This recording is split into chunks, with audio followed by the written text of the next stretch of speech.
3h, 4h du matin, souvent il est devant son ordinateur et il travaille vraiment fort. Et puis, c'est ça, moi, je te lève mon chapeau, mon chéri, parce que moi-même, je ne ferais pas ce que tu fais, là, toutes les heures que tu donnes afin de promouvoir ta maison d'édition et puis tous les auteurs qui sont déjà présents, et les auteurs à venir. Alors, félicitations, mon chéri. Merci. Merci à tout le monde de Alors, je vais vous lire un texte inédit. J'ai composé ça, il y avait un concours de poésie comme ça, mais disons un concours de chansons. Et puis, j'ai composé ce texte-là. On verra bien si je vais gagner, là, je vais le savoir en février prochain. Mais en fait, c'est pas pour ça, c'est plus au niveau de la biodiversité, tout ce qui est vivant sur Terre, tout ça. Et puis dans le monde dans lequel on vit, le monde souvent malheureusement, parfois cruel, mais avec une lueur d'espoir au bout du tunnel, on peut dire. Alors ça s'intitule « Avec le temps, peut-être ». Dans ce monde dérisoire qui a tant soif de pouvoir, l'âme est devenue sombre et s'enfonce dans les décombres. Elle jette à la mer toute sa colère et réduit la terre en infinie poussière. Bombardant le monde qui gronde, qui tombe, elle referme son cœur pour lui tenir rancœur. Envoyés à l'abattoir, plusieurs ont crié victoire pour rendre grâce à ceux qui se prétendaient glorieux. Ils ont déclaré multiples guerres en détruisant grand nombre de terres. Et parcourant les sentiers qu'ils ont abattus, ils se sont rabattus, sans y être parvenus. Dans ce monde de désespoir, il y aura encore de l'espoir si entre nous et l'univers, il n'y avait plus de frontières. Et peut-être qu'avec le temps, nous pourrions prendre notre élan, se projeter hors de nos tanières pour voir enfin jaillir toute la lumière. Et nous pourrions peut-être chanter, danser avec le temps, marcher, grimper éternellement, découvrir la terre et sa raison, délivrer la vie sans exception. Allez, chantons, dansons avec le temps, marchons, grimpons éternellement, découvrons la terre et sa raison, délivrons la vie sans exception. Dansez, valsez, mers et océans, courez, grimpez, terre et vaste champ, déployez vos ailes, jolis papillons, dévoilez la vie à l'unisson. Voilà.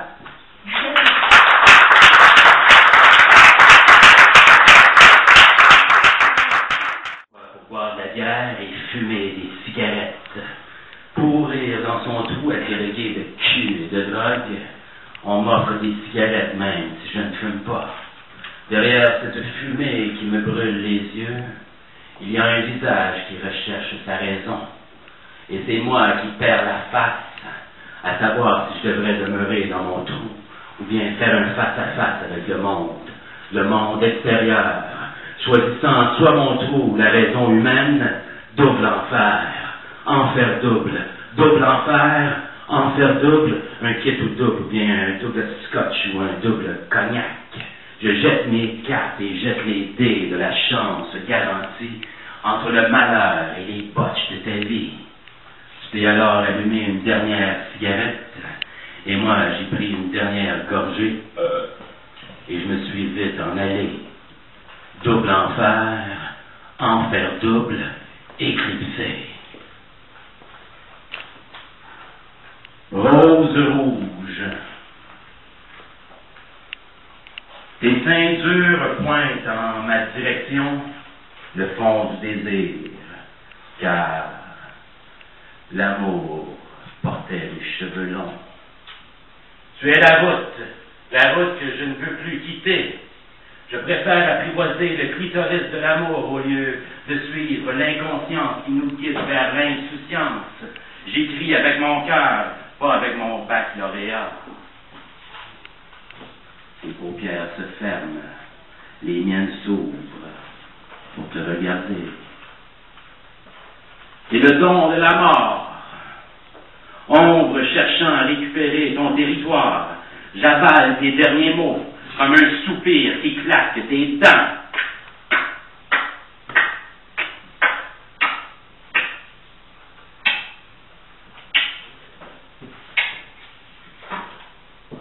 L'esprit du chat mort écrasé le long de la route 132. La misanthropie me guette, Trop de visages veulent devenir les acteurs du théâtre de mon âme. Je ne sais pas ce qui rend les gens moins souriants de nos jours. Serait-ce le manque d'espace que la liberté leur offre? C'est la série B. La série B du siècle lourd. Lorsque je débute la lecture d'un livre, je le commence toujours par la fin. J'ai toujours peur de tomber sur une histoire d'amour qui fait mal. Moi, je reste assis là. Je reste assis là, à m'obstiner avec mon ombre, s'obstiner à propos d'un recueil de haïku. J'écoute The Kills et son tape song. La poésie chez moi fait semblant d'exister. Les livres dans ma bibliothèque se chicanent. Un est mort de rire sur le plancher.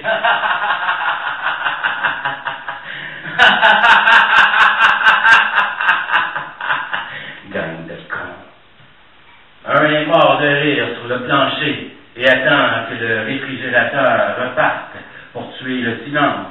C'est ce qu'on appelle le syndrome de la page noire. Quand la nuit écrit en blanc sur la nuit, assassiner les mots en criant gare à l'avortement de l'aube. C'est la série B du siècle lourd. Alimenter l'immédiat.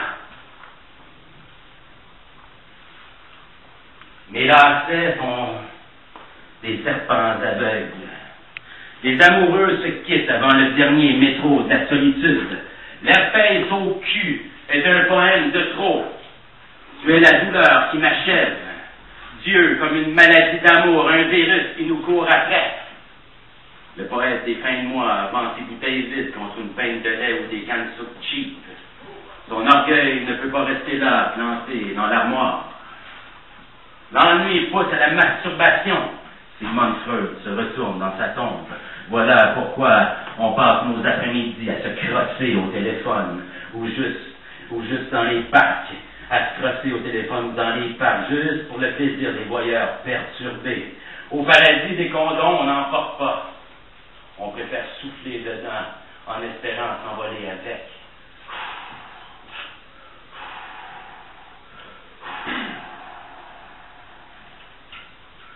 Je regarde les femmes et fais mourir les fleurs. La Joconde n'apparaîtra plus dans ton lit. Tes longues jambes clouées au sol, l'étoile demeure, sa luminosité m'envoie en demeure. Regarder les étoiles trop longtemps peut occasionner un cancer de la vue. What the fuck? What the fuck is that? Le sort de la planète cogne à nos portes. Fermons nos fenêtres pour ne pas qu'il les pénètre.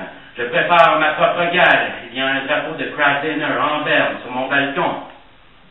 Derrière les trucages des médias terroristes, un soldat pleure sous la vie de combat, une sensibilité à défendre malgré toute la laideur du monde. À travers ma poésie, j'apprends à ramasser les livres déchirés. Au lieu de les brûler, je cherche le poème qui fait mal. Je consulte un poème d'Alain Grandbois. Celui écrit avec l'encre des propos incendiaires. Les oiseaux se masturbent contre l'asphalte. Ils balaient la poussière et se mettent à danser. Les cassettes de la pluie tournent dans la radio, les nuages. Les arbres ont l'air plus vivants. Nous, on se donne sans avoir de sourire en retour. Pendant l'éclipse lunaire, le triangle des étoiles s'installe sporadiquement pour méditer au son de la musique schizoïde. La guerre des poèmes jusqu'à la fin de l'éternité.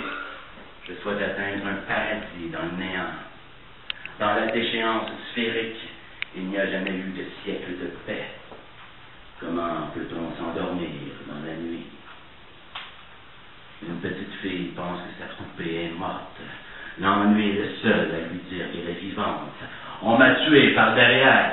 J'agis sous l'influence de la discipline et de l'anarchie. Je raconte le tout au vent fou de la saison folle. Je raconte le tout au vent fou de la saison folle.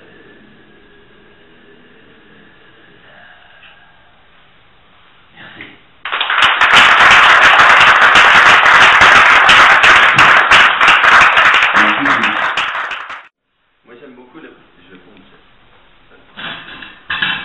J'aime beaucoup le poésie, en fait, depuis que je suis tout petit, et le fait d'avoir écrit ce poème-là, en tout cas ce livre, c'est vraiment quelque chose qui a répondu à l'accomplissement de mes rêves. Donc moi, j'ai continué à travers cela à écrire de la poésie, et je vais vous en dire un, qui, ma structure poétique, en fait, permet de voyager, que ce soit dans les mots, dans les destinations, dans les pensées, dans les émotions. Parce qu'il y a plusieurs émotions qui gravitent en nous et elles sont toutes différentes, mais certaines fois elles se rejoignent. Donc moi j'ai écrit un texte qui s'appelle Pleine vue sur le paysage de la conscience. Parce qu'on a tous une conscience, mais est-ce qu'on est conscient à chaque fois de la réalité de ce qui se passe? Oxygénisation des esprits enfumés. Voici une vue ouverte sur un espace éclairci. Libération des cellules de l'âme.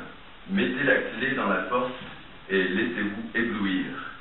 Les millénaires ont traversé nos époques. Il est temps, maintenant, de se mettre à construire. Envahissement des essais de vie sociétale. Le monde doit changer. Et ça se passe aujourd'hui. Amplification des troubles qui ont cicatrisé notre esprit et notre mémoire collective. Accroissement des grandes positions des fourbes, messagers d'épouvantables missives. Abrutissement par vos mauvais tours de magie pour améliorer notre qualité de vie. Votre distorsion mentale est vouée à l'échec. C'en est trop, car nous avons trop subi. Évolution de la vie planétaire. Il est temps d'acter pour l'investiture de la vie, de mettre en éveil nos discernements et réaliser que notre civilisation ne peut plus jouer les amnésiques. Humanité qui vit sur Terre, notre tour est arrivé. À nous de prendre en compte que la vie est un bien fantastique, d'allumer notre conscience dans notre réalité, car le monde doit changer, et ça se passe aujourd'hui. Encerclement de ces êtres faits de chair et de sang, savent-ils qu'ils assombrissent leur propre ciel? Engrenage de leurs agissements qui fait couler de grandes prières et des larmes torrentielles. Leur conscience est purgée dans un tumulte qui bouleverse les déroulements de notre étoile. Un bandeau s'est placé devant la fenêtre de leur cœur, qui les fait agir tels des cannibales. Unification de vous, les astres brillants. Il vous est confié la connaissance des temps vivants. Parlement existentiel. Voici l'instant du renouveau et des mises en application, de braver les violences qui nous déchirent pour y déposer toute notre détermination. Semer les semences de notre désir d'aimer, car le monde doit changer, et ça se passe aujourd'hui. Alors, précurseur d'intentions sans vergogne, votre reflet est-il sans tache et sans fissure? Voyagez-vous dans votre conscience avec un amour de la vie et de son importance? Vous imprégnez-vous de toutes les émotions qui crient à vos portes toutes leurs circonstances? Êtes-vous producteur de virtualité pour projeter nos vies dans un monde de censure? Alors, plaidoyer et acteurs directs de nos battements vitaux, regardez, écoutez, apprenez, il faut agir. Flamme écarlate, éveil de l'union. Votre récolte de savoir et de paix se doit de respirer au grand jour. Incorporez toute votre indulgence dans la ligne directrice de ce nouvel ère de bienveillance et d'amour. Soyons réalistes et éveillés avec le cœur ouvert en version extra. Nous avons une intime conviction.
rouge. C'est une prose que j'ai composée. La plage rouge. C'était l'automne, un temps où les aurores dans le ciel ressemblaient aux sirènes. Nous étions 6 et nous vivions la grande vie, loin de tout et de rien, si proche de toi. Un amour chimérique entre le ciel et la terre, par-delà où allaient les mensonges. J'avais un secret qui me portait au firmament et une histoire à faire taire la mer. Nos regards arrivaient à déchirer les cieux et nos pas sur la plage rouge restaient. Entre l'aventure d'une vie qui tenait sur un fil de foi et de grandes promesses, il y avait tout à perdre, mais rien à oublier, car tout ce que j'avais vécu était vrai. Entre nos songes au passé et nos chemins entrecroisés par un temps imparfait. Je comptais chaque seconde qui me séparait de toi, mais prise par une condition. Tournée vers la fenêtre vide de sens, je ressens encore les frissons de ta bouche. Demain, nous ne serons plus au Maroc, et la vie ne sera plus belle sans toi. Tout va me manquer, la mer, les promenades sur le dos des dromadaires et toi. Il n'est pas comme toi, mais je suis lasse de courir, de chercher le grand amour. Un avenir réglé par l'essence d'une vie qui a toujours été la nôtre au tout départ. C'était l'automne, un temps au pluriel et des souvenirs au singulier que de toi. Merci. La tract de Montréal à Katmandou, je n'avais pas l'intention au début de le faire éditer. Et ce sont des amis qui m'ont poussé à le faire. Et puis, disons, les éditions dédicaces sont arrivées rapidement. Je dirais pas eu le temps de le fignoler comme j'aurais désiré. Et donc, je prends un peu plus de temps pour le deuxième, qui s'appelle, comme je dis avant, Onde de choc.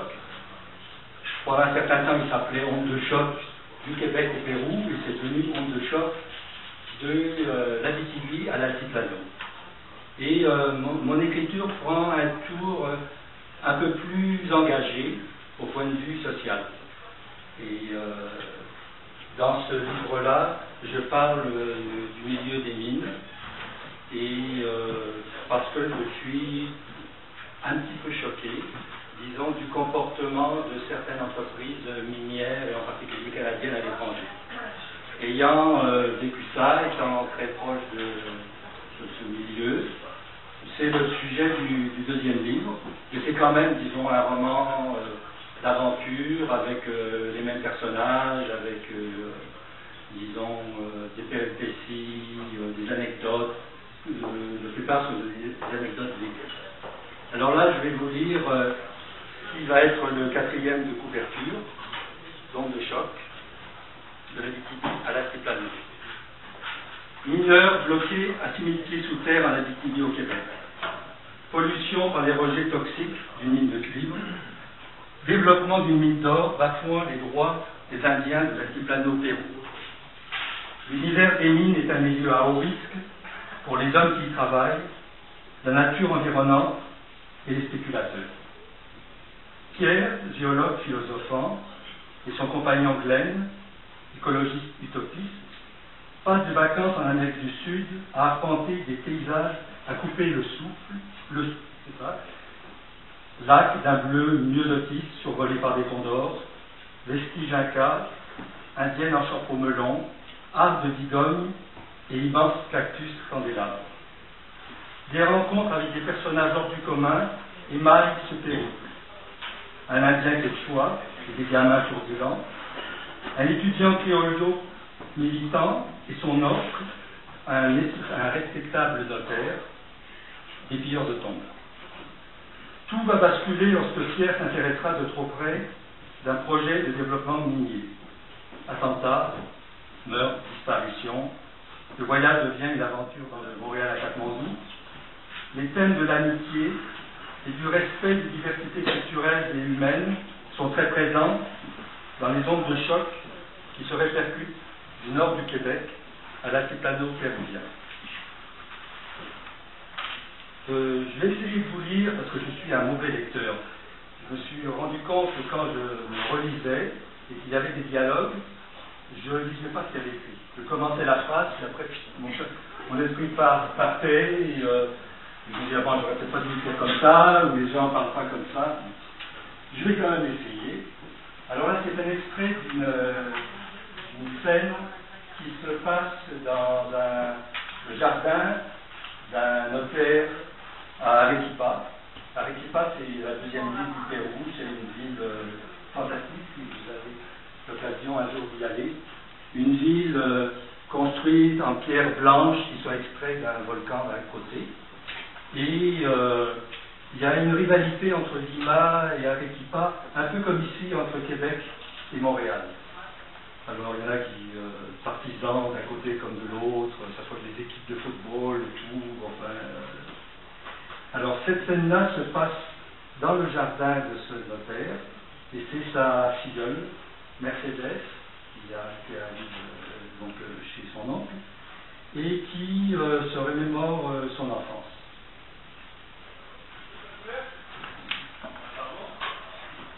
Ça s'appelle, ce paragraphe, donc ce chapitre, Arequipa la Blanche. Elle se revoyait promenant à pas compter sa poupée favorite dans le petit landau qu'elle avait reçu en cadeau du Père Noël. Quant à son frère, déguisé en tuturutu, il essayait de faire rouler son cœur. Elle se rappelait aussi la fois où son frère, qui mourait d'envie d'aller voir ce qu'il y avait derrière les murs du jardin, lui avait demandé de tenir une échelle pendant qu'il escaladerait. Il voulait vérifier si ce fameux tuturutu, dont la statue trônait au milieu de la Plaza de Armas, portait son épée à droite ou à gauche. Elle sourit en se rappelant cet après-midi-là. Ne fais pas ça, Tutu, c'est dangereux. Et papa va être très fâché s'il apprend ça. Ne m'appelle pas Tutu, j'ai 10 ans. Et je suis plus un bébé. Non, tu as 9 ans et demi. Et tu te déguises encore en turlututu. En tuturutu. C'est trop compliqué. Je préfère Tutu tout court. Tu n'aimes pas non plus ton nom de Salvador. C'est celui d'un tout petit pays, tu m'as dit. Bon, je vais t'appeler Brésil, ça au moins, c'est un grand pays. Ah, les filles. Bon, tu m'aides ou non? Je ne veux pas passer ma vie en prison comme toi. Tu vas finir chez les bonnes sœurs d'à côté. Moi, je veux explorer le monde. Voilà. Le passage où j'ai nommé Mercedes, qui va être un personnage important du livre. Disons, et aussi une personnalité peu banale, comme dans la plupart des livres, disons, ce sont des marginaux, disons. Mes personnages sont souvent des marginaux, soit du point de vue social, du point de vue politique.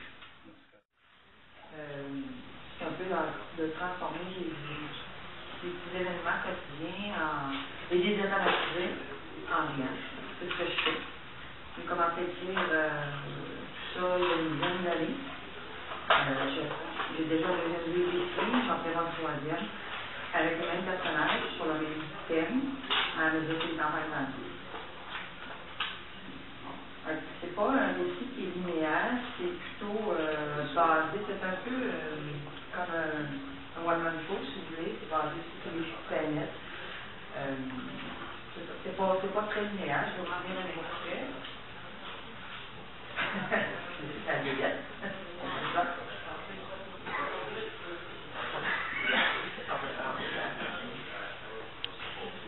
Étant donné qu'il est presque aussi dangereux d'aller à l'hôpital par les temps qui courent que de se promener dans un champ de mine au cas où, j'ai décidé de me prendre en main et de faire attention à notre santé. Je suis allée voir mon gynécologue et mon âge. Bon, je sais qu'il y a comme un trou là, entre les deux bouts qu'on va vérifier, mais c'est déjà un départ. Le dentiste m'a révélé tout ce qui était cassé, troué, finière dans la bouche, de sorte que maintenant je peux manger santé, sans perdre de la nourriture dans les crevasses sans fond. Il y a toutefois un léger problème. Il a fallu faire de si grosses réparations que j'ai eu la bouche en chantier pendant 2 mois avec des chapeaux de sorcière orange pour marquer l'emplacement des trous. Et inutile de vous dire que quand on fait des réparations majeures, on te jette pas en mineur. Il te jette la bouche jusqu'à la milieu du dos. C'est normal que je sens plus mon droit, docteur? Quand je vois arriver des pleins camions qui descendent chez ton dentiste, tu commences à te demander si le dentiste ne mélange pas avec l'autoroute des caries. Bref, il m'a dit de ne plus manger de choses dures avec mes dents du côté droit en bas. Je ne peux pas manger chaud du côté gauche en haut à cause de mes plombages. Je ne peux pas manger froid à gauche en bas, ni sucré avec mes dents en haut à droite. Bref, j'ai deux solutions. Ou j'arrête de manger complètement, ou j'engage un répartiteur qui va faire le tri de la nourriture, qui va appeler pour savoir où l'envoyer pour me faire sauter au plafond.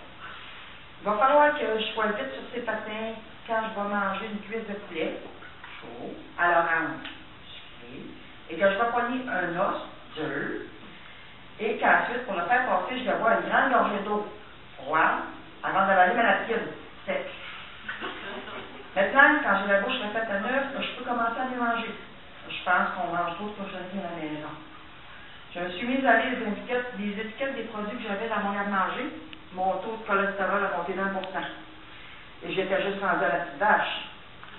En tout cas, j'avais l'intention de me préparer un repas santé, c'est-à-dire sans gras, sans sucre, sans sel, sans saveur. J'étais découragée. J'avais pas une seule chose qui ne contenait pas de sucre, pas de gras, à part les emballages.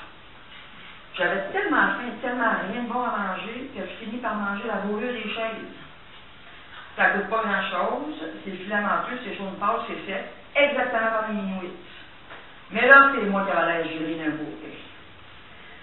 Alors, au diable, la vie santé. Il ne me restera plus de mobilier bientôt, et entre vous et moi, ça la commande chez Previo toutes les semaines. C'est pas très rigolo, mais chez Udo Artino, ça coûte cher en maudit.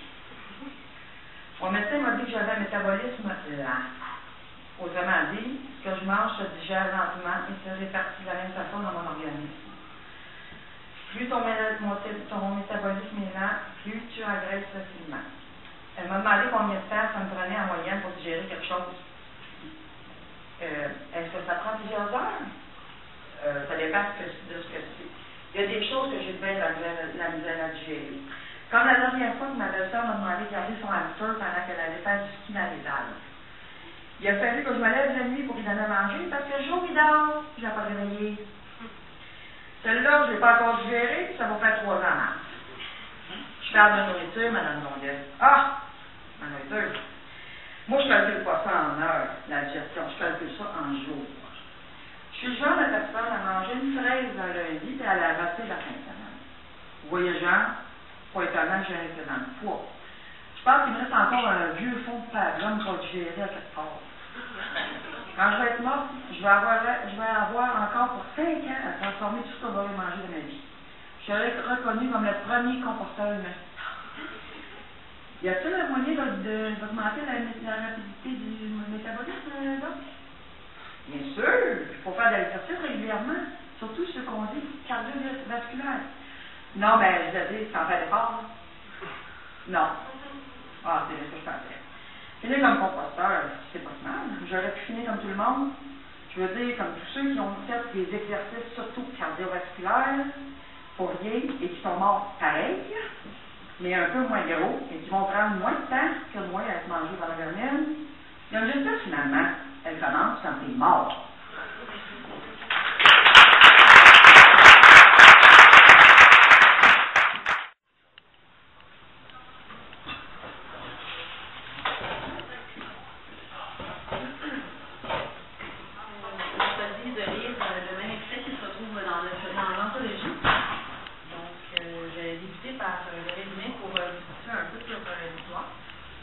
Un accident de train en Italie provoque la rencontre de 2 personnes de caractère, d'origine et de milieux complètement différents. Océane, québécoise impulsive au tempérament bohème, est issue d'une famille aisée et fait le tour du monde avec son sac à dos. Alex, français, calme, ayant un fort côté altruiste, est pour sa part sans famille et s'en va visiter des amis. Le seul point qu'ils ont en commun, celui d'avoir perdu récemment un être cher dans des circonstances tragiques. Cela les éloigne en fait plus que cela ne les unit. Ils se plaisent, mais tout les sépare. De Sorrente à Montréal, puis Paris, cette course poursuite les mènera quelque part. Les fantômes du passé. Les pleurs d'un enfant, qu'elle prit pour ceux de sa nièce Saona, la fille d'Alizée, réveillèrent Océane qui, durant un court instant, se crut de retour à la maison. Cela lui fit un drôle d'effet. Puis elle se souvint qu'elle se trouvait au lit avec Alex. Mieux que ça, elle constata qu'elle avait dormi en cuillère avec lui. Des filles à moi n'auraient pas pu dormir plus près. Le souffle régulier du jeune homme lui chatouillait délicieusement la nuque. Son bras lui entourait la taille, tandis que sa main si chaude, se trouvait sous sa chemise, bien confortablement calée sur son ventre. Le temps de se demander comment elle devait réagir, elle sentit qu'Alex se réveillait à son tour et fit semblant de dormir. La réaction fut instantanée. Il retira son bras très lentement, puis prolongea son mouvement dans un savant exercice d'étirement se voulant le plus naturel possible. Océane cacha tant bien que mal son sourire dans un bâillement. « Bonjour, bien dormi ?» s'informa Alex sur un ton léger. « Bonjour, très bien, merci. Je me trompe ou Lucas s'est réveillé moins souvent cette nuit. Je ne l'ai entendu que 2 fois. » Ils essayaient d'agir naturellement, bien que la situation soit assez cocasse. Pour dissiper un peu sa gêne, Océane se leva et ouvrit les volets. Alex enfila rapidement son pantalon et vint la rejoindre. Accoudée au balcon de fer forgé, la jeune femme pouvait voir dépasser, entre les toits de tuiles roses, un campanile se détachait sur le fond bleu du ciel où s'accrochaient des petits bouquets de wasps aux formes fantaisies. Elle ferma les yeux un instant, respira le parfum pénétrant du magnolia montant du jardin. Tout près, mais invisible au regard, on pouvait entendre une pige à café. « Dis, aujourd'hui ça dirait d'aller voir ton pays et Jésus, » proposa le jeune homme de très bonne humeur. « Tu ne trouves pas que ça manque à notre culture? » « Tu y es jamais allé? »« Non, j'ai vu l'Etna juste avant la coulée de 2002. Mais pas lui. Océane hésita. Peut-être vaudrait-il mieux ne pas toujours être avec lui. Mais de quoi avait-elle peur au juste? D'absolument rien. Il était sympathique au fond et l'idée était beaucoup plus agréable à deux. Mais s'il s'imaginait que... pourquoi ferait-il ça? Il savait très bien qu'elle s'en irait dans quelques jours. Non, mais qu'est-ce que toutes ces questions qu'elle se posait tout à coup? Complètement ridicule. Ok, accepta-t-elle en prenant la décision de rester zen, de profiter du moment présent. Carpe diem, comme disait tout le temps son prof de philo. Parfait, on va manger? Fit-il en se tournant pour se diriger vers la porte. Attends, pas comme ça, lança Océane, en montrant l'unique chemise dont elle était vêtue. Pourquoi pas? Personne ne s'en scandalisera, tu sais. Pas question, reste à la fenêtre pendant que je m'habille. Et le deux les accueillit à la cuisine avec un petit air narquois. Océane le remarqua et se félicita d'autant plus d'avoir insisté pour s'habiller. Bonjour, leur dit-elle avec un grand sourire. Je constate qu'hier soir vous avez finalement trouvé une solution profitable à tous les deux. Hé, on est des gens civilisés, rétorqua Alex amusé en lui faisant la bise. Bien dormi? À merveille, répondit le jeune homme bien décidé à laisser planer le doute. Vous avez faim? Nous sommes affamés, affirma-t-il avec un clin d'œil confus à Océane. Café? Oui, merci, se contenta de dire Océane, embarrassée, plus qu'amusée. Bonjour les amoureux, lança Marie d'une voix chantante, apparaissant dans la cuisine au même moment. Ils se regardèrent et éclatèrent de rire. Décidément, telle mère, telle fille. Et le deux déposa des brioches au raisin et des tasses de café fumant sur un plateau et leur proposa d'aller dans le jardin. Ils s'installèrent tous les 4 sous la pergola pour manger tranquillement. Océane sirotait lentement son café tout en découvrant un charmant coin de temps. De la lumière courait sur la pergola, procurant à l'endroit un peu de fraîcheur lorsque le soleil tapait trop dur. Sur un petit muret de pierre, elle reconnut des dahlias écarlates en pot qui flirtaient avec le blanc et gracieux magnolia qu'elle avait déjà senti de là-haut. Elle inspira profondément. La journée s'annonçait radieuse une fois de plus. Une femme âgée apparut soudainement sur le pas de la porte. Puisqu'elle n'avait pas sonné, Océane présuma qu'elle était la mère de Roberta. Un peu ronde, les cheveux argentés soigneusement coiffés en chignon, celle-ci était habillée d'une robe de couleur marine boutonnée sur tout le devant. Buongiorno, Sofia Rosa, dit Elodie en se levant pour aller à sa rencontre. Combien de ça? Elles s'embrassèrent, puis Sofia Rosa, qui semblait connaître la mère d'Elodie, Buonvenito, bienvenue. Le contraste entre les deux femmes était frappant. Marie la Parisienne, calme, élégante et sophistiquée, même en peignoir. Sophia Rosa l'Italienne, simple, digne et volubile. Après que cette dernière eut adressé quelques mots à Alex en lui tapotant la joue, Élodie expliqua brièvement à sa belle-mère, dans un italien qui semblait tout à fait correct, qui était Océane. La mère de Roberto écouta les explications de sa rue et émit de « Si, disait « Ah !» en hochant la tête, puis s'approcha de la jeune femme et l'embrassa tout aussi chaleureusement qu'elle avait fait avec Marie. C'est le moment que choisit Roberto pour apparaître avec son fils dans les bras. Le père serait tenté qu'il n'aurait pas eu plus de succès. Sophia Rosa se rua sur le bébé comme si elle ne l'avait pas vu depuis des mois. Ça aurait pu être digne de la commedia dell'arte. C'était au contraire très touchant de voir la nonna embrasser tendrement son petit-fils, lui murmurer des doux secrets, lui fredonner des airs d'opéra. Ah, la familia italienne. Océane se dit que ce baptême promettait d'être quelque chose.